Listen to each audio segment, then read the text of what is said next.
And you might be asking yourself, why do you want to read that before the end of 2025? This was one of the most depressing years we ever had. Well, you know, just pile it on, pile it on.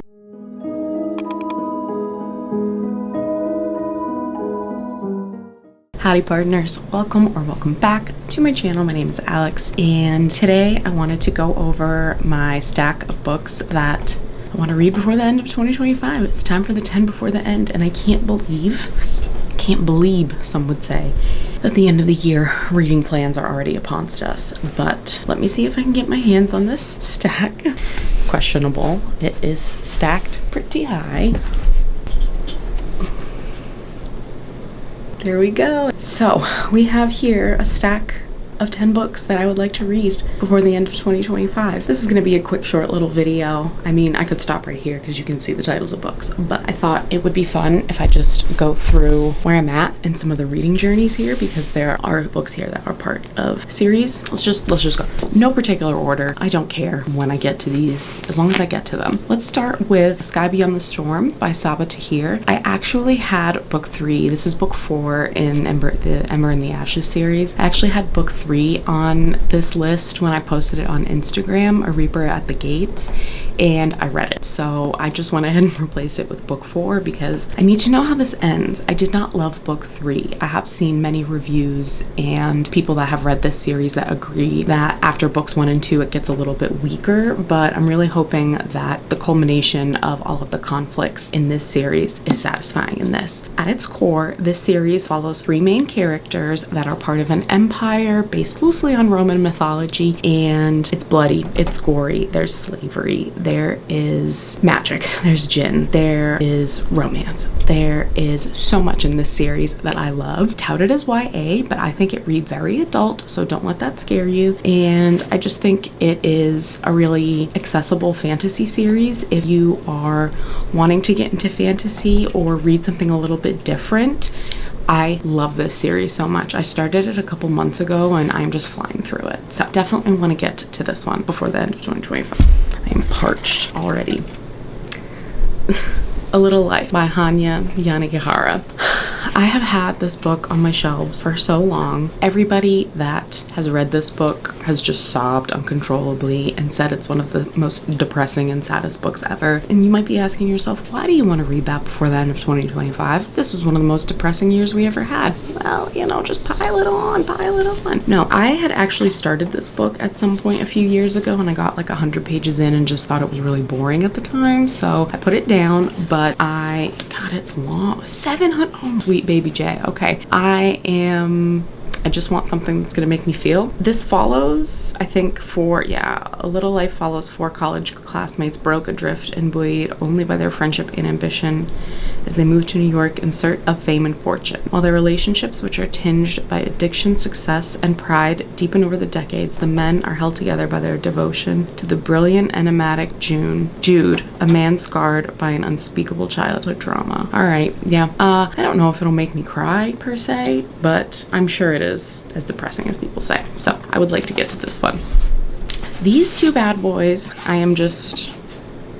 they don't need much introduction. We have Frankenstein by Mary Shelley and we have Dracula by Bram Stoker. I can't believe I haven't read these. I really would like to get into more classic reading, and these are a great place to start. So Dracula is the classic story of the vampire that we all know and love, and Frankenstein is about a doctor creating a creation that should never have been created, if you will. And this has a fantastic looking movie coming out, so I definitely want to read it before that. And my best friend in the whole world, Amber, got me this edition and I just love it so much. It has the bookmark in it, so I definitely want to get to Frankenstein and Dracula. I will probably wait until October, which is next week anyway, and read these around Halloween. I think that would be perfect timing for these 2. Empire of Silence by Christopher Ruccio. This I have been holding off only for one reason and one reason alone, and it's that I know I'm gonna be obsessed with it and I don't want to buy books right now. I just started my new job this week, and of course I started the week of a pay period, so I'm not gonna get a check for 3 weeks. It's gonna be a nice check, but I'm not gonna get one for a while. So I've been holding off on this one because look how many, 1, 2, 3, 4, 5, I think there's like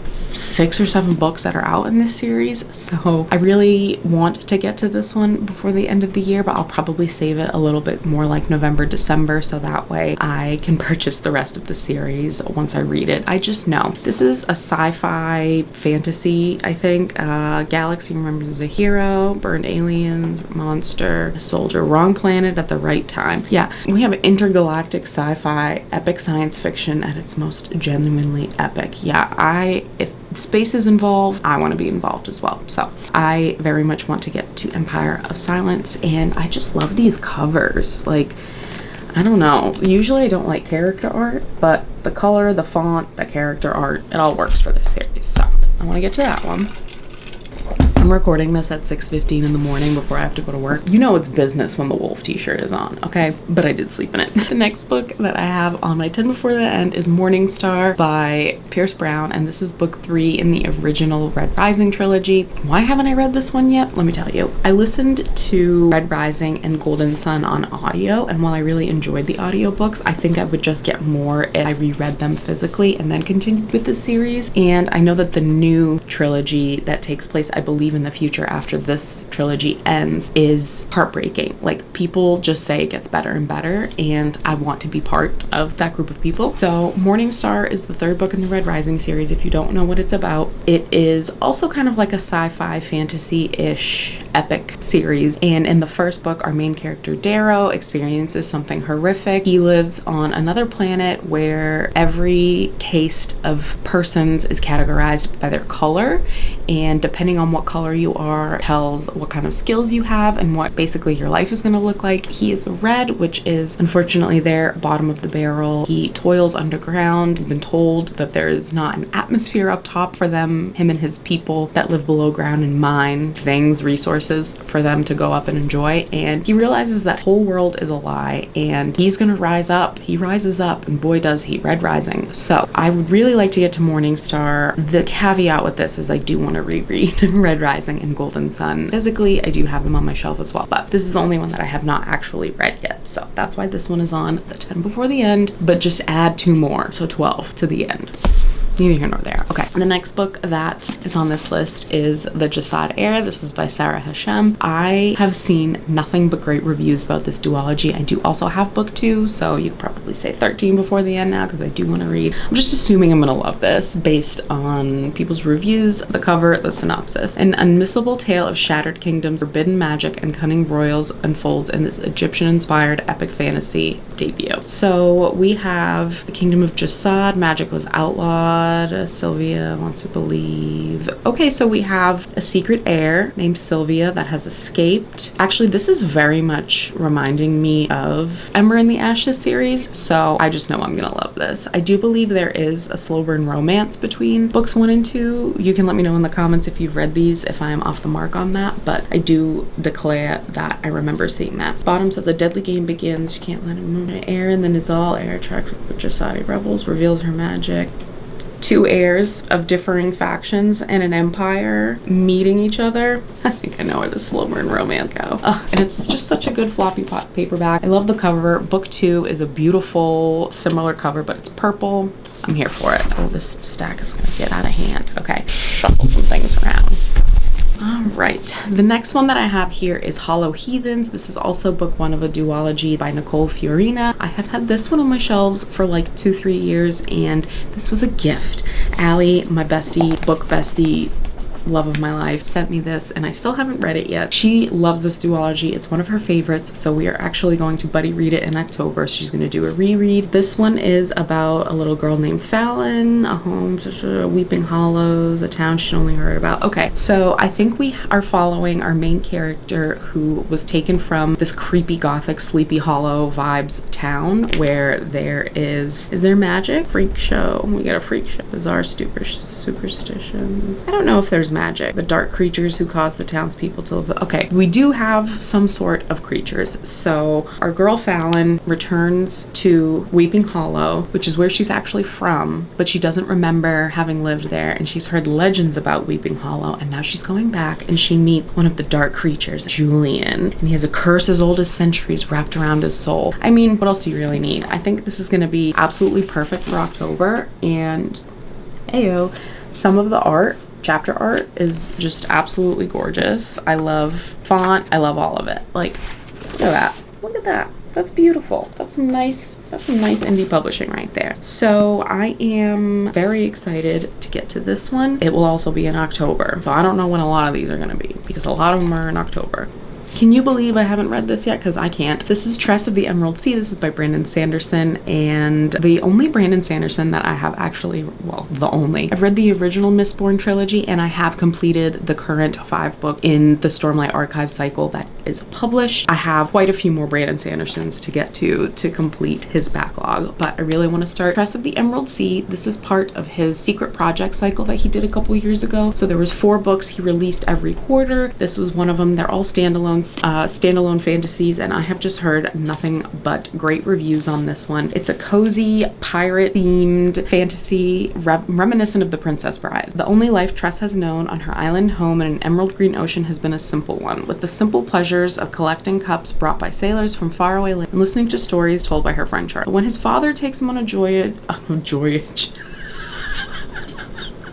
But when his father takes him on a voyage to find a bride and disaster strikes, Tress must stow away in a ship and seek the sorceress of the deadly midnight sea. Yeah, I'm in. Amid the spore oceans, whoa, I hate that, where pirates abound, can Tress leave her simple life behind, make her own place sailing a sea where a single drop of water can mean instant death. Oh, okay. I love these end pages. That's very, very nice.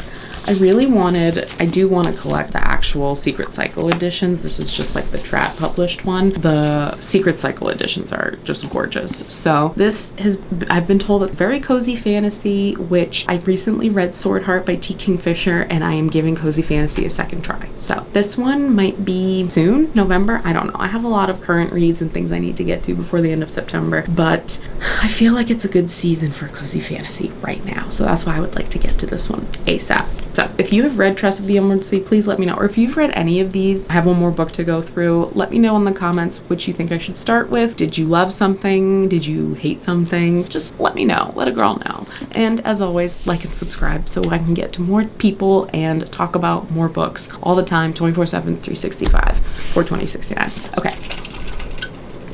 Stay hydrated and read this series. Oathbound is book 3 of the Legendborn cycle. This is by Tracy Dion, and first of all, this is my favorite cover in the 3 books that are published.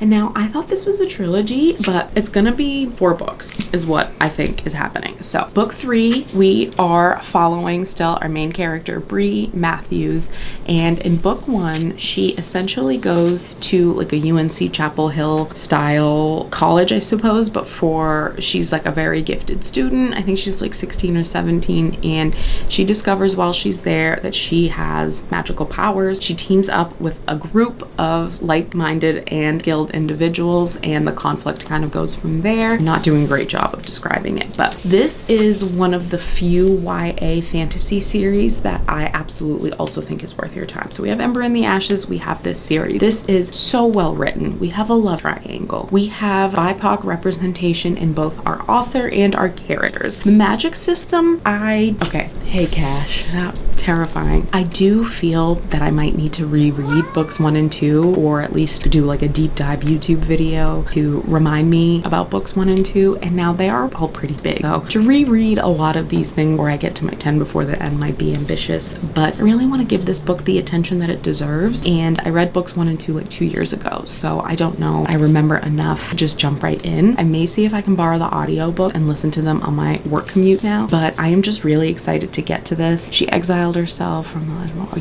so it's also loosely based, this series, on the legend of King Arthur, but Bree, our female main character, is the Arthur character, which is great. We love a gender role reverse in a classic retelling. So I do absolutely want to get to Oathbound. Again, this seems like a good October book, but like everything is better in October. So we'll see when we get to this one, because I do have some work to put in to make sure that I am prepared to read this. So, and she drops all of her books. This was a very quick, short little video this week. Thank you so much for watching. Again, if you have read any of these books and you have a suggestion on where I should start next, because I would like to pick one of these up soon, please let me know down below in the comment. Like and subscribe so I can get my love books and reading out to more of you guys. And You alright, dog? No? What? Boy. Yes, yes, yes. Cash Money says, hello, we're signing off, and happy reading, and we'll see you in the next video. Okay, bye.